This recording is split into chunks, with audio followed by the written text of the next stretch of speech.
Today, and let's just give a round of applause for everything about it. The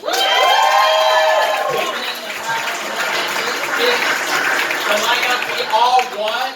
I get so tired of all of the men lineups. All of them, especially back in the day when they did the Take My Wife jokes, you remember? Take my wife, let's just forget about how dumb I am for marrying her. She looks like she hasn't an orgasm in a long time. I will take your wife, come here. Wait a minute, there we go. This is for Sierra and Yasmin, this is for both of you. You wanted to watch me, you got one. You know, most guys are like, I got the biggest dick ever. This is my flex, alright? Yeah, I'm trans. Hormones does that to me. Erectile dysfunction. This works.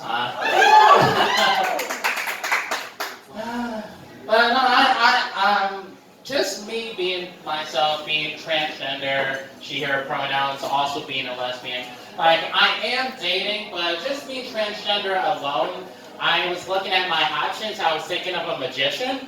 Just to see if they can make my dick disappear. That's an adventure I want to be on. I'm going to see how that goes. Actually, I just celebrated my 4-year anniversary with my partner, Susan. We've been together for 4 years. Both of us are polyamorous, you know, and have been even before we met each other. Because it's not just enough about just to be like queer and trans. If you want to disappoint your parents, you might as well do it with 5 different people. You might as well. Especially on like dating apps, a lot of what I see are people looking for unicorns. You know, I don't want to be anyone's unicorn, but I do want someone to ride me like one. Just let you know. There are people who have just misconceptions about people who are polyamorous. One thing that I come across a lot, especially when people, like when I talk about it on stage and afterwards they come up to me, they try to talk to me about polyamory, they say something like, is it because you're religious? You were thinking of polygamy. There are different forms of non-monogamy, and polyamory and polygamy are two of the most common ones that, you know, the mainstream has heard of. So please shut the hell up. Thank you. Polyamory and polygamy are two of the main ones that people have heard of. In a nutshell, this is how I explain polyamory and polygamy. Polyamory is, you know, I'll date whoever I want to date, and you'll date whoever you want to date, and it's cool, we're on the same page, we're communicating with each other, everything is fine. Polygamy is, I'll date whoever I want to date, and you'll date whoever you want to date as long as it's me. That's the difference. One is decency, the other is bullshit. But still, people don't like it though. Like, they might understand it, they just don't like it.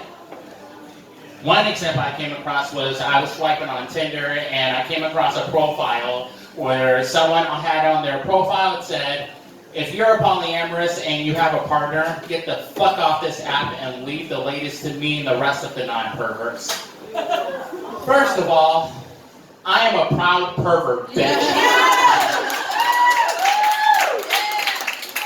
Secondly, your name is Ashley. You're a white woman with dreadlocks. I'm not the reason you're having trouble on this app, bitch.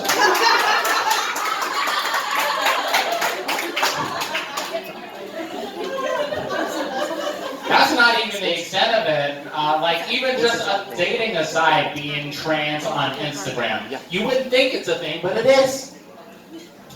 I posted a picture of myself with a shirt that said, defeat J.K. Rowling with black trans magic. If you like it, it's actually in my merch store, buy it. Yeah, I made the shirt myself. So I posted a picture of myself with that shirt on, and someone commented on Instagram of this post, They said, biological men who identify as female are still male. I'm like, why are you bothering me? She said, I'm doing my part as a feminist to keep men out of a women-empowered movement.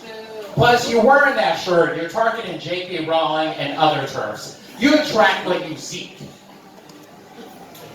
And that was more or less an affirming thing I heard as a woman.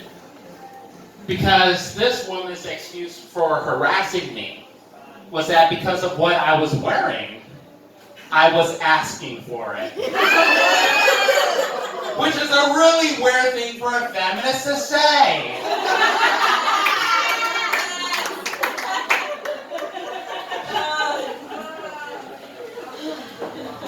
I am a transgender woman who also just so happens to be a lesbian. And that basically means all I want is for a woman to pick me up and throw me out of bed. That's all I want. I weigh well over 200 pounds. If you can get it done, you've earned it.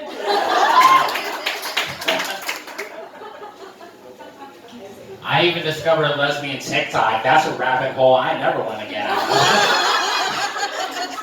But there's another TikTok trend that I came across that a lot of you may have heard about. I think we should talk about it right now. It's a real popular one. It's white people copying off of black creators.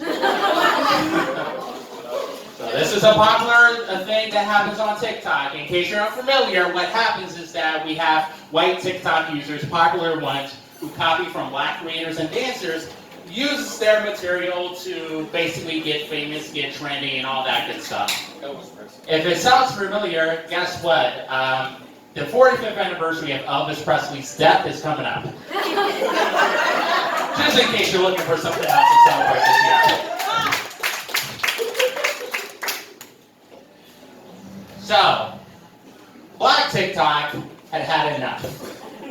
So they decided to go on strike. And this just so happened to be the same week that Meg Thee Stallion's Thought Shit just came out.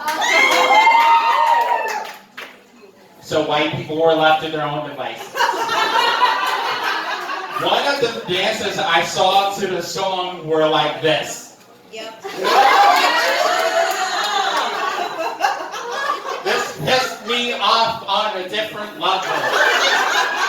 Not just because there's white people who clearly a white person who wanted to steal from a black person but didn't know how and couldn't.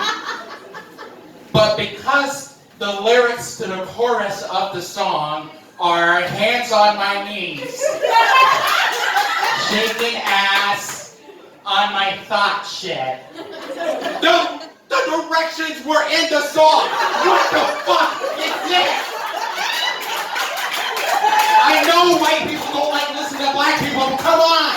We tried. That's what the cha-cha slide was for.